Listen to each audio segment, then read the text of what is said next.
Want to talk about what's haunting you, or should we wait for a third act flashback? Go fuck yourself.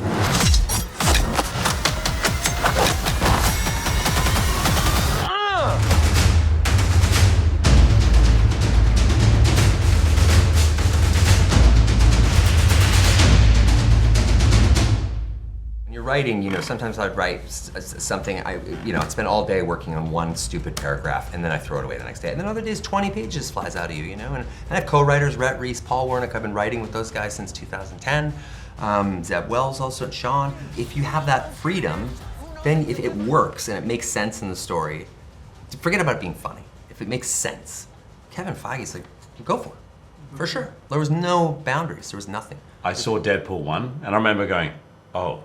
Because at the time, I knew what we were going to shoot. It felt like the perfect way to finish it. And I was sort of running out of, I felt like I think I've given everything I can give.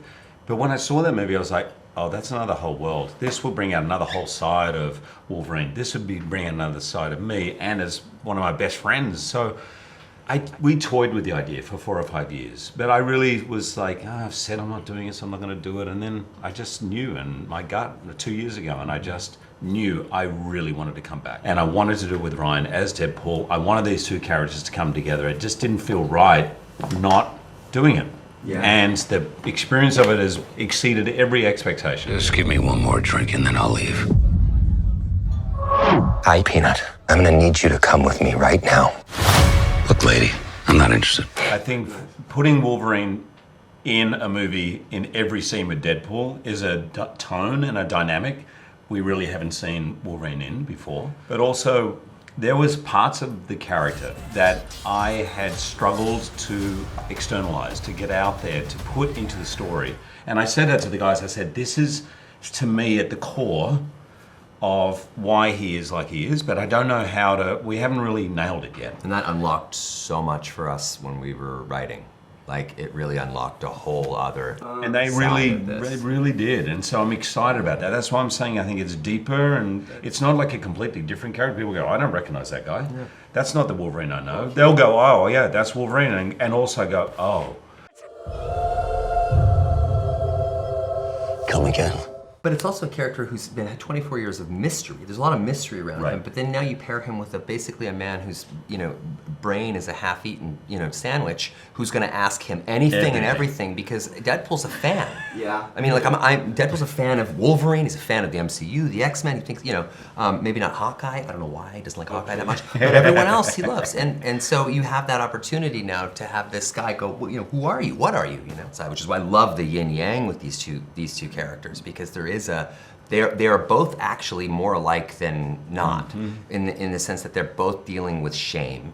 His shame is dealt with violence and aggression. Deadpool's shame is of his face, of his life, of his inability to be a grown-up. All of those things is cast aside by his own humor. He uses his humor to deflect that. So, yeah, there's something really, I think, funny to me about a character who is capable of superheroics, but is also like a teenager sexually, like can sexualize anything, and that I think has sort of always been kind of true to that character, and something that I think is kind of fun to play with. I'm the Messiah. I am Marvel Jesus. Deadpool is a very, I would say, more of feminine character. Typically, like, my only critique working sometimes with stunt men is that they're very macho. Like, they'll land and then they'll walk away, and then that's why I end up doing some of these stunts that maybe I shouldn't do, because there's a different nature to Deadpool. Deadpool's very kind of in touch with his feminine side. He's very, much more than that any kind of toxic or hyper masculine side.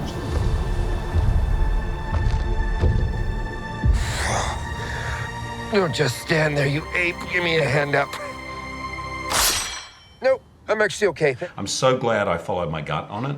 I'm working with one of my best friends who's taken care, he and Sean have taken such care of Wolverine, and it was very important for both of us that there was a real sense of why I was coming back to do it and why this character is appearing. Even just the announcement that he was coming back was one of the biggest, I couldn't believe how much people, when you think you're like, think people would want this. I think, you know, and then it's like, oh my God. And then other times it's the opposite way and you're like, okay, I guess no one wanted that. That was pretty gratifying to see how much love they have for this guy.